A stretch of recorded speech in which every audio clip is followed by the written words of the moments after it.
আসসালামু আলাইকুম সবাইকে নতুন আরেকটি সংবাদে লন্ডন থেকে স্বাগত জানাচ্ছি। আমি শরীফ চৌধুরী। আজকে বাংলাদেশের সকল নিউজ পেপারে ইতিমধ্যেই ভাইরাল হয়ে গিয়েছে বাংলাদেশ বৈষম্য বিরোধী আন্দোলনের অন্যতম সমন্বয়ক হাসনাত আব্দুল্লাহ তার ভেরিফাইড ফেসবুক পেজে একটি স্ট্যাটাস দিয়েছেন, যে স্ট্যাটাসটি ইতিমধ্যেই সর্বমহলে আলোচিত হচ্ছে এবং ভাইরালও হয়ে গিয়েছে। এই স্ট্যাটাসটি তার ভেরিফাইড ফেসবুক পেজ থেকে আসায় সকলে আবার এটা গুরুত্বের সাথেও দেখছেন, কারণ সেখানে উনি 5টি দাবি উল্লেখ করেছেন নতুন করে। এই 5টি দাবির ভিতরে রয়েছে আওয়ামী লীগের বিচার নিশ্চিতকরণ, নতুন সংবিধান গঠন, আওয়ামী লীগ দুর্নীতিবাজ আমলাদের পরিবর্তন, অর্থাৎ আওয়ামী লীগের সময় যে দুর্নীতিবাজ আমলারা একচ্ছত্রভাবে প্রভাব খাটিয়েছে তাদেরকে পরিবর্তন করা, এবং শেখ হাসিনার আমলে অবৈধ যত চুক্তি আছে সেগুলি বাতিল করা। এগুলি মোটামুটি সবার কাছেই একটা নর্মাল ব্যাপারই মনে হচ্ছিল, কিন্তু সে সর্বশেষ যে বিষয়টি সামনে এনেছেন অথবা দাবি করছেন সেটি হচ্ছে বর্তমান প্রেসিডেন্ট, সাংবিধানিক পদে যিনি রাষ্ট্রপতি হিসেবে আছেন, শাহাবুদ্দিন চুপ্পুর পদত্যাগ দাবি করেছেন। এখন এটা নিয়ে আসলে আলোচনাটা অনেক বেশি জোরে সোরে হচ্ছে, আর বাকি যে 4টি দাবি সে করেছে সেগুলির সাথে কম বেশি সকলেই আসলে একমত ছিল এবং থাকারই কথা। কিন্তু নতুন করে এই সাংবিধানিক পদটি যখন বাংলাদেশের সকল সাংবিধানিক পদ অর্থাৎ প্রধানমন্ত্রী, স্পিকার, ডেপুটি স্পিকার, এরকম সাংবিধানিক পদগুলি যখন আস্তে আস্তে সবগুলি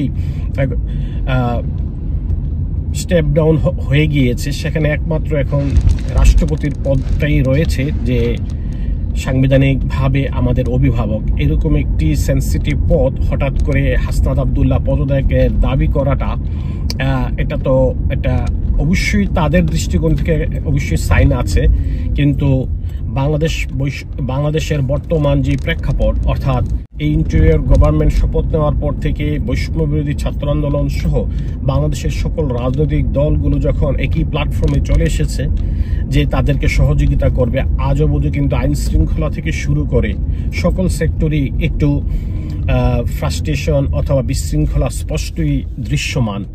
সো এখানে আবার নতুন করে হাসনাত আব্দুল্লাহর এই স্ট্যাটাসটি নতুন কি বার্তা দেয় সেটা তো অবশ্যই চিন্তার বিষয়।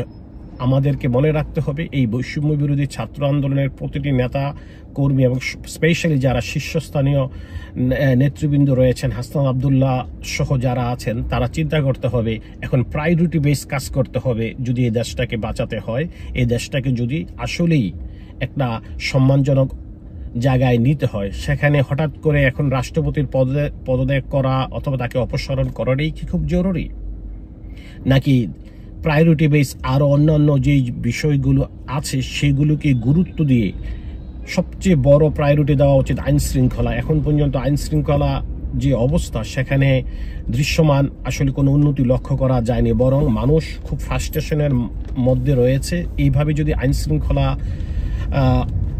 রক্ষা করা না হয় অথবা উন্নতি করা না হয়, তাহলে কিন্তু মানুষের মনের ভিতরে যেই ক্ষোভ চলমান আছে সেটা কিন্তু আস্তে আস্তে আরো বাড়তে থাকবে, এবং এই ক্ষোভ কিন্তু একদিনে তৈরি হয় না। এই স্বৈরাচারী সরকারকে কিন্তু মানুষ একদিনে বিতাড়িত করেনি। তাহলে এই গভর্নমেন্টকে যারা মনে করছে আমাদের আন্দোলনের ফসল, তাদের অন্যতম হচ্ছে বৈষম্য বিরোধী ছাত্র আন্দোলন। এই বৈষম্য বিরোধী ছাত্র আন্দোলনের নেতা কর্মীদেরকে মনে রাখতে হবে, হাসনাত আব্দুল্লাহ সহ সকলকে মনে রাখতে হবে, প্রায়োরিটি বেস এখন কাজ করতে হবে। প্রায়োরিটি বেস কাজ করে এই গভর্নমেন্টকে সহযোগিতা করে দেশে গণতন্ত্র ফিরিয়ে আনার ক্ষেত্রে বৈষম্য বিরোধী ছাত্র আন্দোলন যদি একটি বিশাল ভূমিকা অব্যাহত রাখে, তাহলে মানুষের শ্রদ্ধা এবং ভালোবাসা সবকিছুই অব্যাহত থাকবে। আমরা বিশ্বাস করি আগামী দিনগুলোতে বাংলাদেশের সাধারণ মানুষের মতকে প্রাধান্য দিয়ে বৈষম্য বিরোধী ছাত্র আন্দোলন এদেশের সাধারণ মানুষের পালসকে কাজে লাগিয়ে একটি সুন্দর বাংলাদেশ বিনির্মাণে এগিয়ে আসবে। আজ বিদায় নিব, আবারও কথা হবে নতুন কোনো ভিডিওতে। ততক্ষণ পর্যন্ত সকলের প্রতি নিরন্তর ভালোবাসা।